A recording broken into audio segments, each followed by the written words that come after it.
All right, so have you ever felt like you're constantly like directing your toddler? Oh, yeah. Like there's a tiny little CEO just running your household. Totally.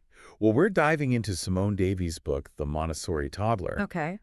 to uncover some practical strategies for applying the Montessori philosophy at home. Cool. It's all about fostering independence and development through a carefully prepared environment. Right. But like, what does that actually look like, in real life? Yeah, that's the question, isn't it? Exactly. So what's really fascinating about the Montessori approach is this shift from director to guide. Okay. Instead of just like constantly, telling our toddlers what to do, Uh-huh. we can like set up an environment that encourages them to like explore and learn on their own. So it's less about like, go put on your shoes Right. and more about creating a space where they can access and put on their shoes themselves. Precisely. Yeah, I like that. Davies describes this prepared environment as one that's tailored to a toddler's needs. So think like child-size, furniture-accessible toys and a sense of order. Okay. And it's really about creating a space where they feel empowered to do things for themselves.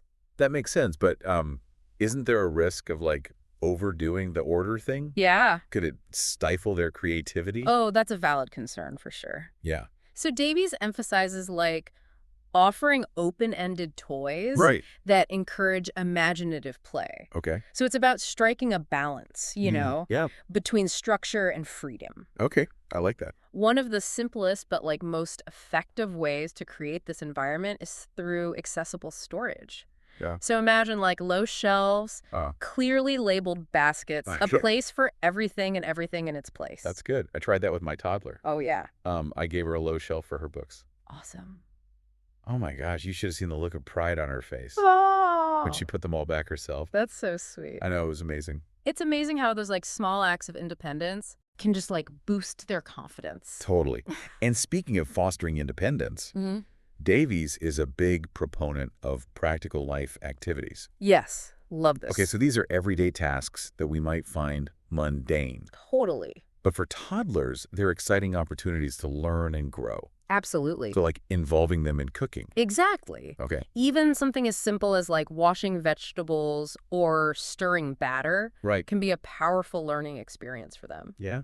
Davies argues that these activities can actually boost problem-solving skills. Really? Who knew? I love that. That's the kind of insight I was hoping for. It Awesome. makes you see those like everyday moments in a whole new light. Totally. Now, let's be honest, even in like the most carefully prepared environment, Yeah. there will be meltdowns. Oh, for sure. Any advice from Davies on how to like handle tantrums? Absolutely. Okay. She emphasizes the importance of empathy Okay. and clear communication. Gotcha. Instead of just like reacting to the outburst. Right. We can try to understand what's triggering it Mhm.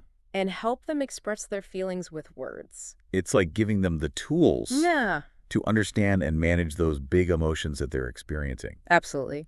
And, researchers at Stanford have actually found Oh, wow. that children whose parents use this emotion labeling technique Okay. during tantrums develop better emotional regulation skills later in life. Wow, that's amazing. Pretty cool. Right? That is really cool. Yeah. And that sense of order we talked about earlier, Uh-huh. it can actually help prevent some meltdowns. Oh, interesting. So having predictable routines Right. and a sense of control over their environment Yeah. can reduce a toddler's anxiety and frustration. Makes sense. So it's not just about tidying up. Yeah. It's about creating a sense of calm. I like that. Now, another thing I struggle with is giving my toddler enough uninterrupted playtime. Oh, yeah. I'm always tempted to like jump in and suggest what she should do next. Oh, I hear It'd be that. hard to resist. But Davies stresses the importance of like letting them lead. Yes. So that means allowing for uninterrupted playtime, Right. resisting the urge to constantly interrupt or redirect their focus. Yeah. It's hard, I know. but it's important. It makes a lot of sense. Yeah. It's about trusting their process, Right. giving them the space to explore and create without interference. Exactly. And this ties back to that shift from director to guide. Yes. Full circle. We're there to provide support when needed, Of course. but we also need to give them the freedom to discover their own passions and interests. Absolutely. So after diving deep into the Montessori toddler, what's the biggest takeaway for you?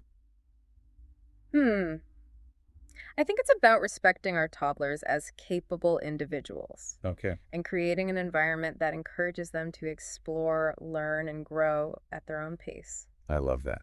And I think Davies gives us some really practical ways Oh, yeah, for to sure. put that philosophy into practice. Absolutely. So listeners, I encourage you to observe your child's unique interests Great idea. and try incorporating even just like one small Montessori-inspired activity into your daily routine. Love it. Who knows, you might discover a hidden talent or passion. Right? Maybe you've got a budding chef or artist on your hands. Exactly. And remember, it's all about progress, not perfection. Yes. We're all learning and growing alongside our toddlers. Couldn't agree more. Awesome. Thanks for joining me. Of course, this was fun. Great to talk to you too. All right, bye. Bye.